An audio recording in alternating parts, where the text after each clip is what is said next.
vim para pregar uma conferência em Orlândia, já tinha falado com o pastor, pode marcar um dia, no final de ano, e a gente vai estar por aí. Ele marca logo, porque o pastor Kleber já tinha se adiantado, né? Eu falei, quanto que o senhor vem? Vai só, eu vou estar tal data, eu vou marcar uma conferência. Eu falei, se não marcar isso um dia, né? E deu certo hoje, o pastor colocou na agenda, eu agradeço a Deus. É um dia mais difícil, né? Porque você vai dormir de madrugada, tem que acordar cedo. Quem aqui deu trabalho para acordar? Só eu? Ai. Mas é uma bênção, né? Podemos estar aqui, adorar a Deus e adorar de verdade, né? Reconhecendo quem Ele é e a vida de Cristo, obrigado pela aula, a vida a Cristo que Ele representa para cada um de nós, né? E até nessa data, uma data especial sim, né? Comemoramos aí o Natal, lembramos aí o nascimento do Senhor Jesus Cristo, né? E é bom falar um pouco sobre isso. Na verdade, é a primeira vez que vou pregar, eu vou falar sobre o Natal. Geralmente eu prego muitos outros temas, mas Natal, por que pareça, eu estava pensando, é a primeira vez que prego o ensino sobre Natal, pelo que eu me lembro. Se alguém lembra que eu já falei sobre esse assunto, depois você me fala, mas eu não estou lembrado de ter um dia preparado um estudo sobre isso, né? Mas a grande verdade é o que o Natal representa para nós. Nós crentes, nós cristãos, né? Então temos que pensar nisso, temos que refletir sobre isso e tirar aprendizado bíblico, algo que a gente possa aplicar nas nossas vidas, né? E para isso peço que você abra a sua Bíblia comigo lá em Mateus capítulo 2, né? A gente vai ler o capítulo todo. É um texto usado, né? Porque mostra aí o nascimento do Senhor Jesus Cristo. E para a leitura desse capítulo, irmão, desse texto, eu quero pedir a ajuda dos irmãos, tá? Então eu vou estar lendo um versículo, eu vou iniciar a leitura com o primeiro versículo, depois aí os irmãos vão lendo também, aqueles que têm desejo, tá? Mas vamos tentar não deixar uma pausa muito grande, não, para a gente ganhar tempo. A mensagem são 10 pontos, então eu sei que você quer almoçar, é brincadeira. Brincadeira. Um bom batista, né? 3, né? 3. Então, Mateus capítulo 2, a Bíblia diz assim: E tendo nascido Jesus em Belém de Judéia, no tempo do rei Herodes, eis que uns magos vieram do Oriente a Jerusalém.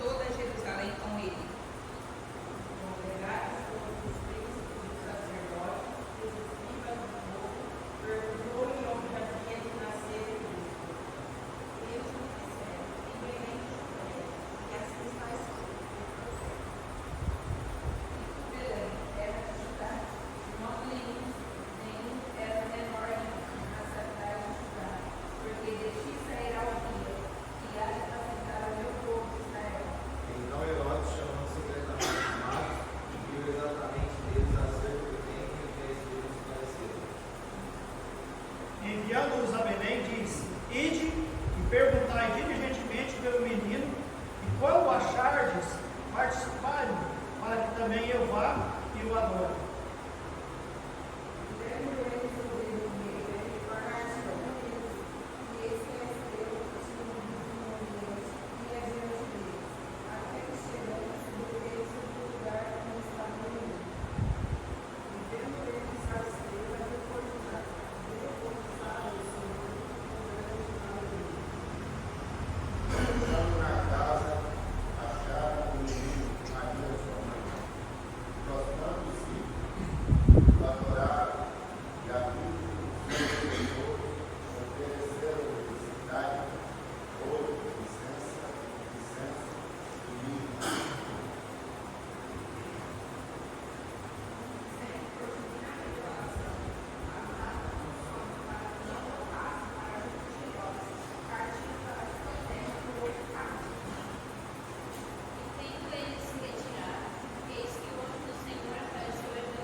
Esconda-se ele, o menino e a sua mãe,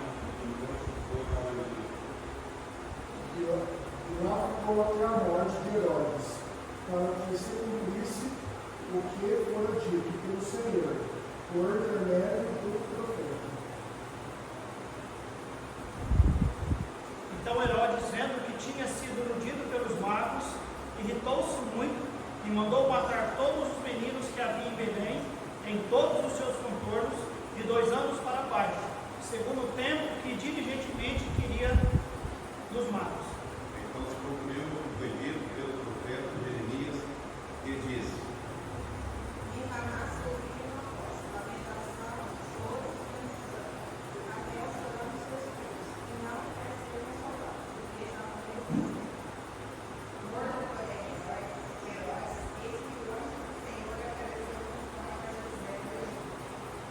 dizendo: levanta-te, toma o menino de sua mãe, e vai para a terra de Israel, porque já então estão mortos os que procuravam a morte do menino.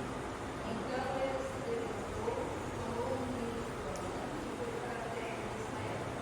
Eu vi o cardenal reinava na Judeia, e o rei Herodes soltava, desceu-lhe para desavisado no sonho, por divina revelação, foi para as partes da Galileia. Chegando e habitou numa cidade chamada Nazaré, para que se cumprisse o que fora dito pelos profetas: ele será chamado Nazareno.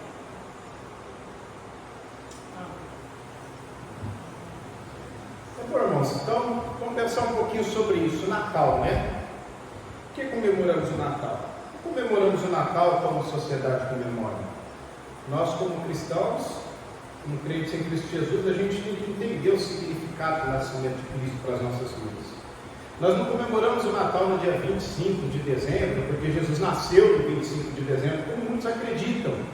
E por que nós sabemos isso? Porque a Bíblia não relata o dia que Jesus Cristo nasceu. A grande verdade é essa. E até mesmo, amados, porque o foco do cristianismo não está no nascimento, mas está na morte. Mas também não significa que o nascimento não é importante, porque como morre se não nasce, não é verdade? Não tem como uma pessoa morrer se ela não nascer. E a Bíblia também relata, traz relatos desse momento do nascimento do Senhor Jesus Cristo para nós. É importante a gente pensar, olhar, refletir e entender o que nós podemos aprender a respeito do nascimento de Jesus. Uma coisa é certa, a gente não está comemorando o aniversário de Jesus. Nós, como cristãos, nós não vamos fazer um bolo enorme, tentar colocar aí um pouco mais de 2.000 velas e cantar parabéns para Jesus. Esse não é o foco do nascimento de Jesus. Comemorar o fato que ele nasceu e a cada ano ali representando o seu aniversário, né? Mas também, amados, nós não podemos deixar de lado e entender a importância do nascimento de Jesus. O que nós podemos aprender diante das circunstâncias em que Jesus nasceu e o que nós podemos aplicar disso para a nossa vida. Uma coisa é certa, que o nascimento de Jesus foi planejado desde a eternidade. Olha só, isso era algo fundamental, isso era algo importante. Ele foi esperado, o nascimento de Jesus foi esperado com anseio desde o Éden. Desde o momento em que Deus trouxe aquela promessa que a semente da mulher pisaria na cabeça da serpente. Então, a partir daquele momento, o nascimento do Messias, né, o nascimento daquele que traria a salvação, era esperado por muitos. Foi esperado pelos patriarcas, era esperado pelos profetas, né? Então, nós podemos ver que o nascimento de Jesus era algo de anseio do povo, principalmente do povo judeu, até o momento do seu nascimento, e para muitos judeus até hoje, que não acreditam que Jesus foi o Messias, né? Ainda tem aquela esperança do nascimento do Salvador. Então o nascimento de Jesus, ele tem uma importância nas nossas vidas. A morte, um significado que a gente conhece muito bem, mas o nascimento a gente precisa compreender e tirar aplicações para as nossas vidas também. É interessante, amados, que a gente, para entender o contexto aqui do nascimento de Jesus, a gente já percebe o quê? Que o mundo todo foi preparado para esse momento. O momento que Jesus nasceu, a época que ele nasceu, a gente pode ver que Deus preparou o mundo grego para receber o nascimento de Jesus. Um idioma, né? O idioma grego, ele, na época, era falado no mundo inteiro. Isso tudo para que pudesse haver uma compreensão né, do nascimento de Jesus ter podido estar escrito aqui, né, na palavra de Deus, e para que todos pudessem conhecer, ser registrado e tudo mais. A gente entende que o momento que Jesus nasceu foi preparado por Deus, não só pelo mundo grego ali, que Deus permitiu que acontecesse daquela maneira, mas também, até mesmo pelo Império Romano, domínio na época. Abriu as estradas, ligou os países, isso fez com que também o Evangelho pudesse ser anunciado de uma maneira mais prática, mais fácil, em viagens, contatos, relacionamentos com os países, para que o Evangelho, que faz parte do Evangelho das Boas Novas, é o nascimento de Jesus, né? Pudesse se expandir então também para o mundo inteiro. E até mesmo o povo judeu foi preparado para esse momento, para que ele pudesse anunciar essas boas novas para o povo gentil. Então a gente percebe, irmãos, que tudo, o mundo foi preparado para o momento que Jesus nasceu. Aí talvez você olha, mas espera um pouquinho, a gente está lendo aí em Mateus capítulo 2, e parece que o momento que Jesus nasceu foi um momento meio conturbado, um momento meio bagunçado, né? Mas a grande verdade é que não foi, irmãos, não foi. A gente pode olhar para esse texto, né, e ver, mas peraí, Jesus nasceu de uma mulher solteira, mas ele nasceu de uma mulher virgem. Ele nasceu no momento onde que o noivo, né, José, estava querendo abandonar Maria, porque, como uma mulher que eu ainda nem casei e está grávida. Talvez, se olhar por esses olhos, as pessoas podem pensar, esse negócio foi meio conturbado, foi meio diferente, né? Estranho esse nascimento de Jesus, né? Peraí, mas eles moravam lá, numa cidadezinha chamada Nazaré, mas a Bíblia diz que ele deveria nascer em Belém. Então, alguns, quando olham isso daí, podem até pensar, não, o nascimento de Jesus foi algo bagunçado, mas não foi, não. Foi tudo muito bem preparado pelo Senhor. Ele sabia o que ele estava fazendo. Interessante que nesse momento, mesmo que José e Maria moravam lá em Nazaré, e realmente a profecia que ele deveria nascer em Belém, Deus permitiu o quê? Que entrasse ali no momento um governante, um governador, que pedisse o quê do povo? Um censo. Para quê? Para que eles fossem para Belém, para que pudessem participar desse censo, registrar ali os seus nomes, data, família, trabalho, renda, com a finalidade de ter o quê? Impostos, né? Que as famílias pagassem impostos para o governo romano, mas tudo isso para que naquele momento José e Maria estivessem em Belém, para que ele nascesse ali, como o texto que o pastor falou, mas espera aí, Jesus, o Filho de Deus, o Deus em carne, veio a esse mundo e nasceu daquele jeito. Não tinha um lugar para ele ficar, não tinha um hotel que ele pudesse se hospedar naquela noite, um hospital, sei lá onde crianças nasciam naquela época, acredito que em casa, mas em parteiras, algo desse tipo, né? Na época de Moisés tinha parteira, você acha que na época de Jesus não? Mas por que aconteceu tudo daquele jeito, né? Rapaz, Deus estava no controle de cada uma das situações. Jesus nasceu numa estrebaria, do lado da onde? De cordeiros. E quem é o cordeiro de Deus que tira o pecado do mundo? Então eu acho que ele não estava muito longe para mostrar o que ele veio fazer nesse mundo, quando Deus permitiu que ele nascesse daquela maneira, naquele momento, todas as coisas acontecendo, parecia ser um caos, né? Até mesmo não tinha um lugar apropriado, vamos dizer assim, para o seu nascimento e assim por diante. Aí depois a gente para pensar, e o que a Bíblia relata ainda depois do nascimento de Jesus? Perseguição. A gente vê o rei Herodes entrando aí em cena, dias difíceis, crianças morrendo. Irmãos, só para a gente ter a ideia do que aquelas pessoas passaram, imagina se fosse nos dias de hoje. Imagina se aqui em Serrana fosse Belém, embora não aconteceu morte de criança somente em Belém, a Bíblia fala em Belém e seus arredores. Ou seja, acredito que cidades e vilas vizinhas de Belém, de repente tivesse um decreto aí, presidencial, dizendo que é para matar todos os meninos abaixo de 2 anos. Na nossa época, imagina o sofrimento que seria para nós. Foi assim que aconteceu na época de Jesus. Ele teve que fugir, Maria e José pegar aquela criança, fugir para o Egito. Aí pensa, mas pera um pouquinho, como que Deus preparou tudo? Como que Deus está no controle de todas as coisas se Ele permitiu que o filho desse nascesse nessas circunstâncias? Amado, tudo isso para quê? Para que se cumprissem as Escrituras.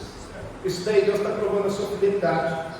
Isso daí Deus está dando valor na sua própria palavra. Ele está ensinando para nós, amados, que nós podemos confiar na palavra, que mesmo em momentos difíceis, mesmo em momentos conturbadores, mesmo em momentos de perseguição religiosa, ainda assim devemos confiar na palavra de Deus, porque ela é fiel. Então os textos bíblicos que mostram para nós, né, que Jesus nasceria de uma virgem, Isaías 7,14, portanto mesmo o Senhor nos dará um sinal, eis que a virgem conceberá e dará à luz um filho, e chamará o seu nome Emanuel, que ele nasceria em Belém, Miqueias 5,2, e tu, Belém Efrata, posto pequeno entre milhares de Judá, de ti sairá o que governará Israel, e cujas saídas serão desde os tempos antigos, desde os dias da eternidade, né? Ele deveria ser de Nazaré, vamos dizer, os pais estão em Nazaré, porque Mateus 22:23 diz, e chegou e habitou numa cidade chamada Nazaré, para que se cumprisse o que fora dito pelos profetas, ele será chamado Nazareno. Ele também tinha que ir para o Egito. Mateus 2,15 diz, né, e esteve lá até a morte de Herodes, para que se cumprisse o que foi dito da parte do Senhor pelo profeta que diz, do Egito chamei o meu filho. Oséias 11:1, né, tá essa profecia, quando Israel era menino, eu amei, e do Egito chamei a meu filho. Então, irmãos, Deus está mostrando o que aqui para nós? Que mesmo quando parece que tudo está conturbado, basta confiarmos na palavra dele. Ele sabe o que ele está fazendo, em cada detalhe. Isso é para compreendermos, amados, que o nascimento de Jesus não foi de qualquer jeito não, mas muito bem preparado e planejado pelo Pai. Outra coisa que nós precisamos entender também é a diferença entre o Natal cristão e o Natal comum da sociedade. O Natal, realmente, quando a gente pega aí o original do Natal, é o que o pastor Alexandre tem nos ensinado, é o que a história nos mostra, tá bom? Ela realmente era uma festa destinada para celebrar o nascimento anual do Deus Sol. Então a gente vê aí o que? Uma festividade pagã, era chamado de Natalis Invictus Solis. E essa festividade ela foi ressignificada pela Igreja Católica no século III, né, para estimular a conversão de vários gentios ao catolicismo. Então, quando a gente pega o original dessa festa, da comemoração, isso que é natural hoje que a gente vê na nossa sociedade, e na verdade praticamente no mundo inteiro, é realmente algo trazido da tradição pagã. Inclusive o dia 25 de dezembro, né, que foi imposto pelo imperador Constantino, porque nesse dia era celebrado a grande festa solar em Roma. Então a gente vê, amados, quando pega essa questão da originalidade do Natal, a comemoração, a festividade, realmente ela vem de uma tradição pagã. Mas peraí, a gente precisa comemorar o Natal desse jeito? De maneira alguma. A gente pode adorar o Senhor pelo nascimento dele. Realmente não precisa ser no dia 25. Mas se no dia 25 o mundo quer lembrar do nascimento de Jesus, então vamos lembrar do nascimento de Jesus. Embora que essa também não é a verdade. A gente fala sobre, a sociedade fala sobre o nascimento de Jesus. Muito pouco. O que a gente vê muito na comemoração do Natal dentro da nossa sociedade é o quê? É mais comércio, mas comércio bomba, né? Quem foi em Ribeirão Preto essa semana? O negócio está fervendo. Quem foi no shopping? Fervendo. Economia pode estar um caos, mas essa época, eu não acho ruim não, graças a Deus, dá um impulso aí para quem trabalha no comércio, dono de comércio, isso daí é bom, é necessário, né? Faz a gente gastar mais, né? Mas nós temos muito dinheiro, dá para gastar mesmo, né? Quem dera, né? Mas tá bom, boa parte do Natal é comércio. Outra parte do Natal é o quê? É festa. É festa. É bagunça. Vamos comemorar, vamos festejar. Lembrar de Jesus? Rapaz, é algo tão pequeno, é algo tão pouco. E na verdade, somente lembrar do nascimento de Jesus, talvez isso não vai fazer grande diferença na vida das pessoas. Pessoas ouvem de Jesus, pessoas sabem que ele nasceu, mas a gente não vê muita diferença na vida pelo fato de saber que existe Jesus e que ele nasceu um dia. Tem que conhecer a história de Jesus, a vida de Jesus, a morte de Jesus também, entender o significado por que ele nasceu. Ele nasceu com um propósito, e um propósito eterno, e um propósito de amor, né? Para salvar, para resgatar o ser humano. Então a celebração do Natal para nós cristãos precisa ser uma celebração de uma maneira correta, compreensiva. E sabe por que eu sou até a favor de lembrar, realmente pensar e refletir sobre o nascimento de Jesus? porque a gente só comemora o nascimento de uma pessoa, ou seja, assim, a natalidade da pessoa, que se comemora todos os anos, quando a pessoa está viva. Por que a gente ainda comemora, vamos dizer assim, o Natal? Porque Jesus está vivo. A gente não comemora Natal de pessoas mortas. Meu pai, por exemplo, até o ano de 2010, todo 25 de de maio, comemorava, esqueci o aniversário do meu pai, comemorávamos o aniversário do meu pai. Por quê? Porque era vivo. Em 2011 não comemoramos mais. Por quê? Porque ele morreu. Jesus, amados, vamos comemorar sim, vamos nos alegrar com o nascimento dele sim, sabe por quê? Porque ele está vivo. Eu sei que ele viveu, ele nasceu, ele viveu e ele morreu, mas ele ressuscitou. E nós devemos sim lembrar disso com amor, porque nós estamos comemorando algo de alguém vivo. Se tivesse morrido e acabou por aí, ninguém lembrava mais. Talvez lembrava somente com aquela saudade, mas não com aquela alegria, porque realmente ele está vivo. Então é motivo de nós celebrarmos o nascimento do Senhor Jesus Cristo. Não precisa ser no dia 25 de dezembro, não precisa ser como a sociedade comemora, mas sim nos alegrar por entender que ele nasceu, ele morreu, mas ele ressuscitou e continua vivo, né? Mas amados, tem muitas outras coisas que podemos aprender com esse texto, coisas que nós podemos aplicar nas nossas vidas. E nessa manhã eu quero enfatizar 3 reações que as pessoas tiveram em relação ao nascimento de Jesus, e que ainda tem. E a primeira reação que a gente pode ver, amados, observar no texto, é logo no versículo 1 de Mateus capítulo 2, que diz assim: e tendo nascido Jesus em Belém da Judéia, no tempo do rei Herodes. É interessante entender um pouquinho nessa época que Jesus nasceu, o papel, ou o que aconteceu com esse personagem que a Bíblia cita, o rei Herodes. Ele entra em cena aqui, e ele é alguém que faz parte da história, até mesmo do nascimento de Cristo, é relatado no texto bíblico. Agora, o exemplo que ele deixa é um exemplo que a gente vê, sabe que existe, mas que não deve ser seguido. É o exemplo daquele que repudia Cristo, é o exemplo daquele que odeia Cristo. É isso que nós podemos ver. Ele odeia o Senhor Jesus Cristo. Os versículos 1, 2 e 3 mostra aquele momento que os magos chegaram em Jerusalém e perguntaram sobre uma criança, né, que já havia nascido e que era para ser o rei dos judeus. E o texto bíblico diz que Herodes ficou perturbado. Peraí, mas saber que Jesus nasceu e ficar perturbado? Por que será? Então a história mostra bastante sobre a vida desse homem, né? Interessante que ele ficou tão perturbado que ele fez o quê?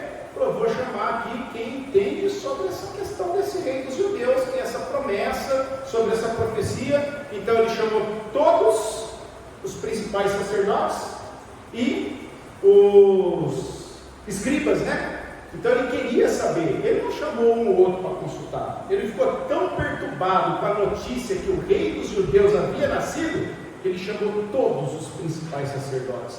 Eu não sei se ele chamou um por vez, se ele chamou um grupo, depois outro grupo, para querer entender exatamente o que um falava e o que o outro falava, mas a grande verdade é que isso perturbou o coração daquele homem. Ele foi ameaçado de perder o seu trono. Foi ameaçado. Então, por isso, a perseguição, né? No versículo 7, mostra Herodes então chamando os magos, querendo saber quanto tempo a estrela havia aparecido para eles, e depois ele até mente para os magos, falando: não, eu quero saber para adorar esse Jesus. Mas mentira, né? Na verdade ele queria matar Jesus. No versículo 16 mostra que Herodes, ao saber que os magos foram para outro caminho, então o que ele faz? Para não correr o risco de perder o seu trono, manda matar todas as crianças de até 2 anos de Belém e de seus arredores, né? Tudo isso para garantir a morte de quem? De Jesus. Ele queria a morte de uma pessoa, somente uma, aquele que era ameaçado o seu trono. Mas como ele não conseguiu descobrir quem era, então eu vou acabar com todos. Matem todos os meninos de até 2 anos de idade, né? E a história mostra um pouquinho sobre esse homem. Eu estava estudando um pouco sobre Herodes. Na história houve, na verdade, 4 Herodes. Esse foi chamado Herodes o Grande. E ele foi muito conhecido pela sua maldade, pela sua crueldade e por ser um homem que não tinha misericórdia. Só para os irmãos terem ideia, ele era um homem que amava tanto a si mesmo e ao trono em que ele assentava, o poder que tinha em suas mãos, que ele não pensava em mais ninguém. Ele nunca perderia aquele trono por nada e por ninguém. Ele fazia o que fosse possível para permanecer ali. E a história registrada por um judeu historiador chamado Flávio Josefo, mostra que esse Herodes o Grande, ele mandou matar 3 de seus filhos, inclusive sua esposa. Olha a crueldade desse homem. Tudo por causa da ameaça de perder o seu trono. Antes de morrer, ele deixou uma ordem para matar um filho de cada príncipe ali da região, simplesmente para que no momento do seu sepultamento houvesse grande pranto, não só sofrendo por causa da morte do rei, porque ele via que ele não era tão amado assim, mas para que todo mundo sofresse e chorasse no dia do seu luto. Então, era um homem cruel realmente, mandou matar o cunhado, simplesmente porque o cunhado era querido pelo povo e isso ameaçava o seu trono. Ele mandou matar outro cunhado por descobrir então que tinha uma possibilidade, desconfiava aí de um adultério com a sua esposa, chamada Mariana. Matou a esposa, como eu disse, mandou matar a sogra e ainda 3 de seus filhos. Ou seja, era um homem cruel, e de repente quando ele ouve de um rei dos judeus que está por vir, o que imagina que ele faria? Exatamente isso mesmo. Vou mandar matar, esse tem que morrer, eu não vou perder o meu trono. Ele queria realmente Jesus morto, ele odiava, ele repudiava a ideia de ter um rei além dele, na sua região. Não importava para ele que as escrituras falavam sobre essa criança. Lembra? Ele chamou os principais sacerdotes, ele chamou os escribas para falar a respeito desse menino que viria nascer. Ele poderia entender que esse rei dos judeus, na verdade, era o Messias prometido que traria salvação ao mundo, que traria esperança, que mudaria a vida da pessoa, trazendo salvação eterna para ela. Mas ele não se preocupou com isso. Ele simplesmente o odiou, pensando em perder o seu trono. Amados, a grande verdade é que eu não acredito que haja Herodes entre nós. Eu não acredito que nessa manhã em que entre nós haja pessoas que repudiam e odeiam Jesus como Herodes odiou. Mas uma aplicação que nós podemos tirar para as nossas vidas é que existem muitos Herodes. Quer ver? Basta você entrar no seu smartphone, não precisa ser agora, pode ser depois, na internet, pesquisa lá no site chamado Portas Abertas. E você vai ver o tanto que a igreja é perseguida em alguns países. Ainda há muita perseguição religiosa contra crentes. E na verdade, a perseguição não é contra o crente, não é contra aquela pessoa por causa da sua fé. A perseguição é contra Jesus, sempre é contra Jesus. Quando você vai lá em Atos capítulo 9, que mostra aquele momento que Saulo estava perseguindo os cristãos, quando Jesus aparece para ele, o que Jesus diz? Saulo, por que me persegues? Ele estava perseguindo Jesus? Não, Jesus para ele era morto. Ele estava perseguindo Deus? Não era Deus. Ele perseguia quem? Cristãos. Mas na verdade ele estava perseguindo o próprio Cristo. Lá em Mateus, capítulo 10, versículo 22, a Bíblia diz que é por causa do meu nome que sereis odiados de todos. Jesus ensinando, Então, amados, a grande verdade é que ainda existem muitos cristãos que são perseguidos. Existem ainda muitos Herodes. E nós, como igreja brasileira, de Serrana, nós no mínimo devemos lembrar dessas pessoas. Pessoas que hoje talvez gostariam de comemorar um Natal com um significado muito maior que muitos de nós comemoramos aqui. Comemorando a alegria e o nascimento de Jesus, porque em lugar de perseguição, eles não têm essa liberdade. Não tem essa liberdade. Talvez alguns fizeram até escondido. E eu não duvido, porque alguns que odeiam tanto a Cristo, pelo fato de se dizer que é o dia do nascimento de Cristo, então perseguiu ainda mais, e procurou até matar mais cristãos, ou prender, ou judiar, ou qualquer coisa dessa natureza.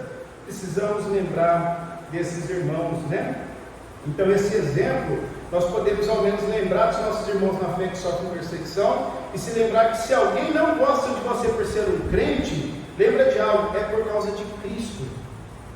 E por causa de Cristo vale a pena. Amém. Porque ele também foi perseguido, ele carregou aquela cruz e ele morreu por causa de você. Então, sermos perseguidos, sofrer qualquer agravo, sofrer qualquer injustiça por sermos cristãos, isso não é nada. Façamos como os apóstolos, né? Como Pedro, se alegrar por ter sido chicoteado, ter sofrido agravo pelo nome de Jesus, né? Então a primeira reação é essa. A segunda reação é daqueles que conhecem a Cristo, mas não adoram. A gente vê isso na vida ali dos principais sacerdotes. Lê comigo o versículo 4 a 7 que a Bíblia nos diz, né? E congregado todos os principais sacerdotes, quando Herodes os chamaram, né? Ou os chamou, e os escribas do povo perguntou-lhes onde havia de nascer o Cristo. E eles lhe disseram, em Belém de Judéia, porque assim está escrito pelo profeta, que o Belém, terra de Judá, de modo nenhum és menor entre as capitais de Judá, porque de ti sairá o guia que é de apacentar o meu povo. Então Herodes, chamando secretamente os magos, e queria exatamente acerca do tempo que as estrelas lhe apareceram. Então a gente pode ver aqui, amados, que entra em cena, além do rei Herodes, entra aqui também os principais sacerdotes, entra aqui os escribas. Interessante que esses homens eram conhecedores das Escrituras. Sim. Quando Herodes os chamou e inquiriu deles, procurou saber a respeito das profecias, com certeza eles já estavam entendendo também a respeito dos magos que vieram para adorar o Messias. Irmãos, para pensar, se você conhece as Escrituras, você sabe o nascimento do Messias, você sabe exatamente até a região que ele vai nascer, a cidade, de repente tudo acontece para que isso mostre para você que aquilo é tão real, que no mínimo essas pessoas deveriam fazer? Buscar Jesus, fazer como os magos. Então eu vou lá adorar, peraí, agora é o momento? Então o Messias está chegando agora? Então será que ele já nasceu e eu ainda não vi? Eu vou correr, eu vou procurar saber, eu vou entender, eu vou pesquisar, eu vou lá então para Belém. Mago, eu vou com você, eu te sigo, não sei, mas eu quero saber sobre esse Jesus, eu também quero adorar. Os homens conheciam, eram pessoas que poderiam falar sobre o Messias, eram pessoas que poderiam pregar sobre o Messias, eram pessoas que traduziam, né, faziam vários outros manuscritos do Antigo Testamento, conheciam a profecia a pé da letra. Mas quando ouviram que aquela pessoa que estava para nascer em Belém talvez já tinha nascido, aqueles que eles diziam que acreditavam e esperavam havia nascido, eles não se importaram, simplesmente deram a informação, mas continuaram seguindo a sua vida. É triste isso, né? Quando para pensar nessa realidade, é triste. Como eu disse, Herodes, eu acredito que não tenhamos nenhum Herodes nessa manhã, mas talvez tenhamos pessoas como esses religiosos, que conhecem Jesus, ensinam Jesus, às vezes até briga numa conversa teológica quando fala a respeito de Jesus, mas adorado de verdade, de todo o coração, buscar Jesus. Às vezes isso aí não é o seu forte, né? Às vezes aí é onde você avalia o seu coração e olha, poxa, eu poderia estar fazendo mais, eu poderia estar adorando Jesus de verdade, de todo o meu coração. Às vezes só está vestido, né, com aquela roupagem de religiosidade, de conhecimento bíblico e está satisfeito com isso, mas não tem alegria verdadeira em Jesus. Conhece, sabe o que ele nasceu, comemora dizendo que lembra o nascimento de Jesus de qualquer outra forma, mas não pelo fato de seu Salvador ter nascido um dia mesmo, né, para que pudesse morrer e trazer a sua salvação. Não duvido, amados, que crentes que conhecem a Bíblia pode dar aula sobre Jesus, infelizmente não tem prazer nele, tem essa indiferença. É triste, mas é real. Tem muitas outras prioridades. Jesus não é mais o primeiro em sua vida. Se perguntar a respeito de Jesus, realmente sabe tudo, mas quando fala de um relacionamento verdadeiro e puro com o Senhor, isso daí não acontece, não existe esse relacionamento, né? Então, reações que aconteceu quando Jesus nasceu: teve aquele que o odiou, repudiou Jesus, não queria nem saber, mata ele. Teve aqueles que conheceu a Jesus, mas realmente não adorou de verdade. Só que a Bíblia também mostra um outro grupo de pessoas aqui, mostra a reação daqueles que buscaram conhecer a Deus, Amém. Buscaram conhecer a Jesus, Amém. E o adoraram de verdade, representado pelos magos. O versículo 1 e 2 aqui diz, né, tendo nascido Jesus em Belém da Judéia, no tempo do rei Herodes, eis que uns magos vieram do Oriente a Jerusalém, dizendo: onde está aquele que é nascido dos reis dos judeus? Porque vimos a sua estrela no Oriente e viemos adorá-lo. Interessante, irmãos, eles não foram fazer turismo em Israel. Hoje muitos crentes querem ir para Israel fazer turismo, nada errado, a gente tem direito de fazer turismo, passear, fazer qualquer outra coisa. A maioria dos crentes tem vontade de conhecer Israel. Não sei qual era o desejo desses magos, e de repente, será que a gente vai aproveitar para ver o Mar Morto? Será que a gente vai aproveitar para ver, sei lá, coisas da história? Eram historiadores da história, esses homens. Mas a Bíblia deixa claro que o objetivo deles de terem ido para Israel, ter saído do Oriente e ido para Israel, era para adorar aquele que nasceu, adorar o Cristo que nasceu, né? O objetivo deles era só esse. E é interessante quando a gente para pensar um pouquinho na vida desses magos, e na verdade, numa data como essa, né, é uma boa oportunidade para a gente desmistificar sobre esses magos, porque a tradição diz que eram 3, né? Tinha até nome, a tradição diz. Quem lembra? Eu não sei o nome desses 3 reis magos, como a tradição diz. Alguém lembra? O senhor foi um bom católico, pastor, o senhor deveria lembrar. Ninguém lembra o nome desses 3 reis magos? A tradição colocou o nome neles, né? Bom, vocês sabem disso, mas a Bíblia não devia ter pesquisado, tá vendo? Fico confiando que o povo sabia, né? Mas tá certo. Mas a tradição até colocou o nome nesses magos e diz que é 3, mas a Bíblia não diz que é 3. Inclusive a tradição diz que são reis magos. A Bíblia não diz que eles são reis. A Bíblia diz que são magos. Só está lá magos no plural, não fala a quantidade, não diz que eles são reis, né? A Bíblia fala que esses magos, na verdade, quando você vai entender um pouco mais, eles são astrônomos, são pessoas estudiosas, né? São pessoas que estudavam história, estudavam astrologia, as estrelas, coisas dessa natureza, né? Mas o que chama a atenção, na verdade, é o que eles fizeram, a viagem que fizeram. Eles vieram de longe. No texto que o pastor leu lá em Lucas, diz até inclusive que depois a aquisição feita ali para o recenseamento era da Pérsia, né? E esses magos vieram de lá, dessa mesma distância, dessa mesma região, né? São pessoas que vieram do Oriente, vieram da Pérsia, né? Agora, sabe o que é interessante? Eles não tinham a Bíblia, não estudavam a Bíblia, eles não tinham a tradição cristã judaica, eles não conheciam nada disso, né?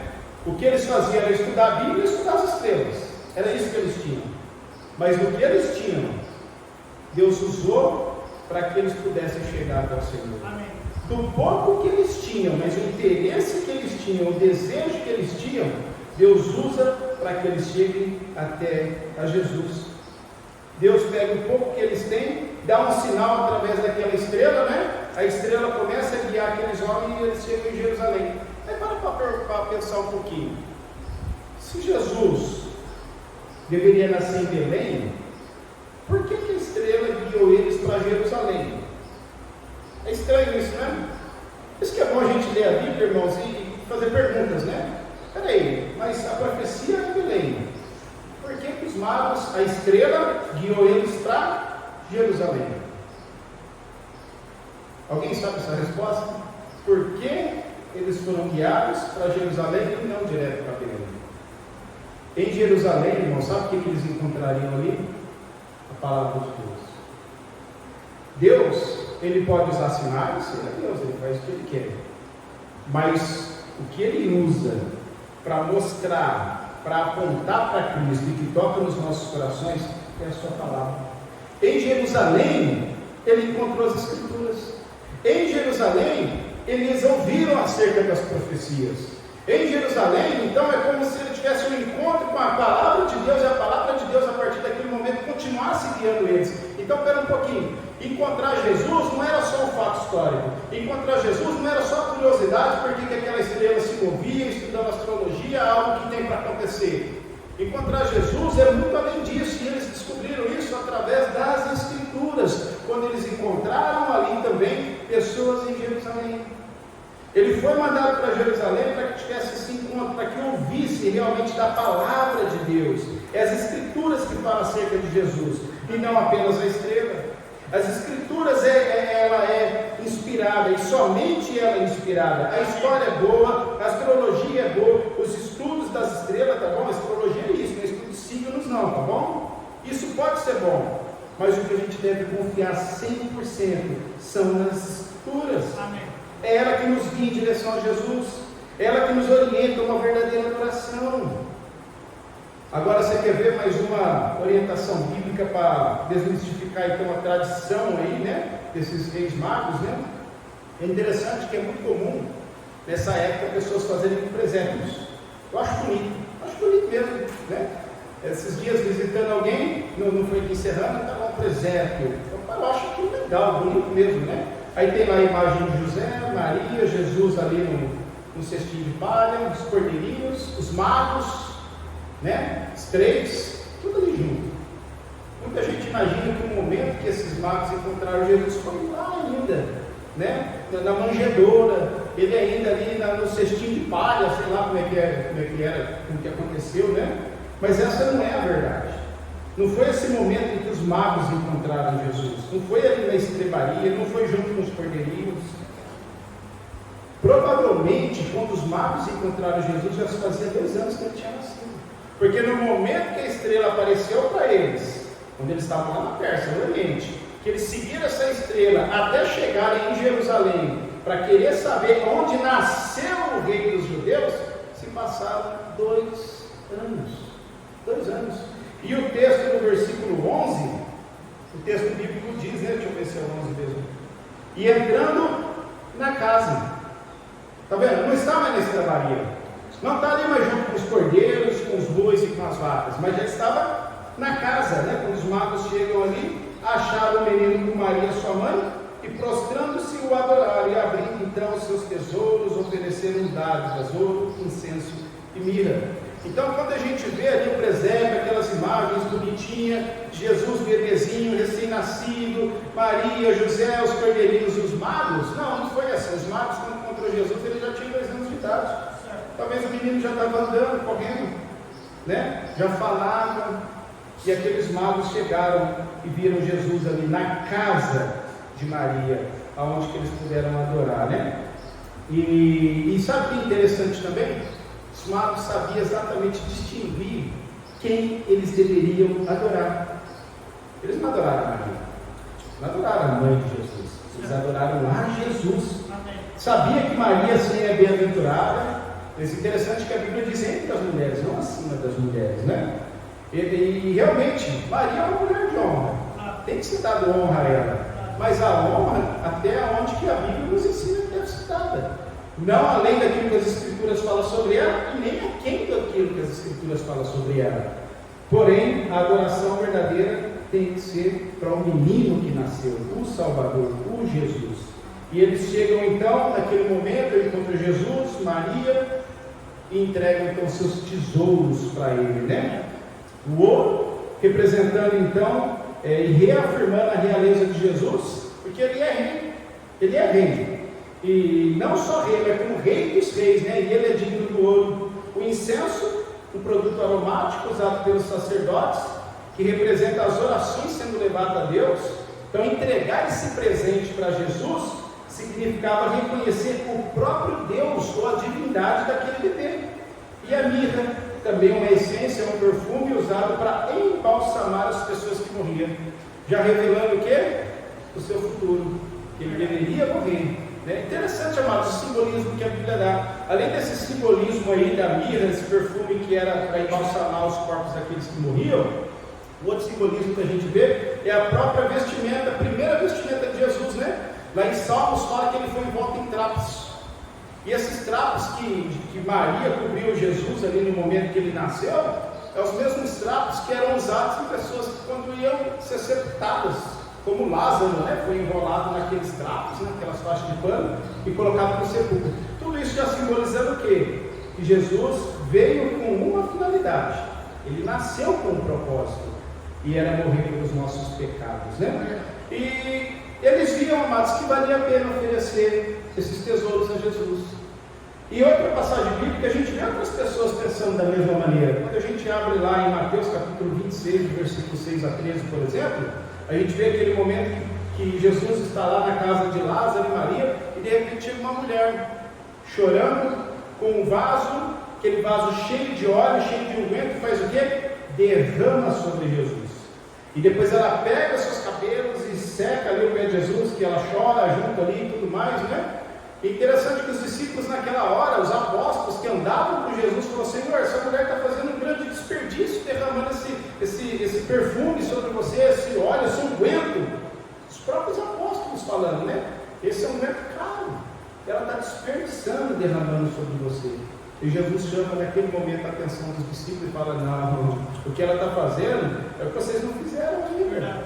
Ela está chorando, ela está lavando os meus pés, secando os meus pés com os seus cabelos, e ela está aí me preparando para o meu sepultamento. E o que ela fez será lembrado.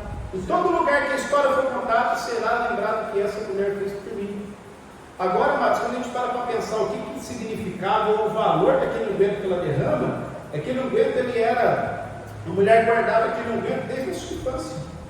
Era caro, então ela comprava um pouquinho por vez, quando podia, ia comprando, juntando, para um momento específico.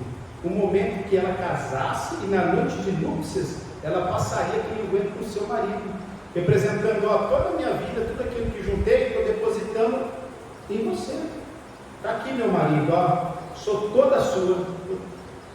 E ela fez isso por Jesus. Provavelmente aquela mulher nunca mais recuperou aquele unguento, conseguiu juntar o unguento de novo. Era por toda uma vida que se juntava aquilo. Por isso, muito valor, né? Mas Jesus era precioso para ela. E ela fez. Esses magos vieram de longe, do Oriente, quase 2.000 quilômetros. Levou 2 anos sobre camelos, atravessando desertos. 2 anos andando para encontrar Jesus, entrega tesouros ali para Jesus. Por quê? Porque Jesus é precioso para eles, amados. É precioso. Adoraram o Senhor Jesus naquele momento. Interessante que, fazendo uma comparação aí com os religiosos, né? Estavam ali no lado de Jerusalém. Ouviram também, sabiam que nasceria em Belém, mas nem tiveram interesse de lá. E esses homens não vieram lá do Oriente com pouco conhecimento, mas queriam conhecer Jesus, queriam adorar Jesus. E fizeram tudo isso para aquele momento, adorar o Senhor, entregar os seus tesouros, né? Então é uma aplicação que a gente pode tirar também para as nossas vidas. Agora, tem uma coisa curiosa também quando a gente olha nesse texto, né? Após eles encontrar Jesus ali, adorar Jesus, presentear Ele, o versículo 12 nos mostra algo interessante. O versículo 12 diz assim: e sendo por divina revelação avisados num sonho, falando a respeito dos magos, né? Para que não voltasse para junto de Herodes, partiram para a sua terra por outro caminho. Olha só, Herodes tinha falado: vai lá, adora, vem me avisa onde ele está, que eu vou adorar também. Aqueles magos então tiveram uma divina revelação de Deus para fazer o quê? Mudar de caminho. Uma mudança de caminho. Vocês vieram por um caminho, mas agora vocês voltam por outro.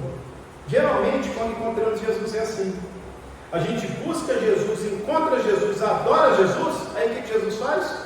Muda o nosso caminho. Amém. Muda a nossa vida, né? Então, quando eles encontram Jesus ali e retornam para outro caminho, a vida muda, a conduta muda, o coração muda, a mente muda, os valores, os princípios. Não dá mais para andar para aquele mesmo caminho, não dá mais para voltar mais para aquela mesma direção do passado, mas agora o caminho é novo. Então, uma aplicação que nós podemos tirar aí quando a gente olha nesse texto. Então, amados, nascimento de Jesus, quantas coisas aconteceram num momento conturbado, mas tudo debaixo dos planos do Senhor. É um momento de comemoração, porque a gente comemora que Ele está vivo. E, amados, nós também podemos tirar várias aplicações, como eu disse nessa manhã, a nossa reação em relação ao Natal. Como queremos comemorar isso? Como a sociedade normal, simplesmente pensando no comércio, na festa, ou realmente lembrar de quem é realmente Jesus e fazer com a postura certa? Né? Qual a postura que a gente quer tomar em relação a Jesus? Herodes, acredito que ninguém aqui. Talvez aqueles escribas, aqueles sacerdotes, é possível que tenha pessoas assim, né? Que sabem tudo, conhecem, citam a Bíblia, mas no coração não tem mais aquela alegria. Na verdade é só por fora, é só aparência, né? Mas o coração está longe de Jesus. E eu fico pensando, né? Quem sabe hoje, olhando esse texto bíblico, é um encorajamento para a gente buscar o Senhor de coração. É um encorajamento para mudar essa situação da minha vida. É usar o exemplo desses magos, a maneira que esses magos adoraram a Jesus, entregando algo de valor para Jesus, né? Tendo que caminhar longe, se possível, para encontrar, para adorar o Senhor. E de repente é o momento de a gente refletir sobre isso, olhar o valor que nós estamos dando para Ele e agir, se prostrar, adorar o Senhor Jesus. A grande verdade é, irmãos, que a vida não faz sentido enquanto nós não adoramos e se prostramos ao Senhor Jesus, porque Ele é merecedor, né? E parando para pensar um pouquinho que Jesus está vivo, e pelo que a Bíblia nos ensina, que é onde tem 2 ou mais reunidos em seu nome, ali Ele está. Vamos pensar se Jesus vive entre nós. Amém. Que reação que você quer ter diante dele? Para pensar Jesus aqui no nosso meio, Jesus aqui conosco, a reação que eu tive até hoje diante dele. Para pensar nesse ano que passou todinho, como é que foi a sua vida? Vindo depois de uma pandemia. Eu sei que a pandemia desanimou muito a ficarem firmes no Senhor, mas passou, né? Acabou. Nem devemos mais falar sobre isso. Daqui a pouco está vindo outras aí, espero que não, mas é possível, né? Mas vamos avaliar a nossa vida, pensando na presença de Jesus no nosso meio. Qual reação eu tive com Ele? Mas qual reação eu quero ter daqui para frente? Eu quero continuar a ser como aqueles sacerdotes, os escribas? Ou eu quero ter a reação como daqueles magos? Não, buscar o Senhor, encontrar o Senhor, adorar o Senhor, ofertar ao Senhor coisas de valor, né? Amar o Senhor e voltar por outro caminho. O caminho que Deus mostra, o caminho que Ele dirige, e não aquilo que as pessoas dizem que eu tenho que fazer, como Herodes falou para aqueles homens.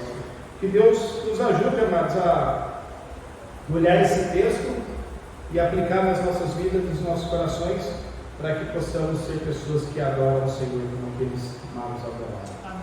Que Deus nos abençoe. Pai, obrigado a Deus por esse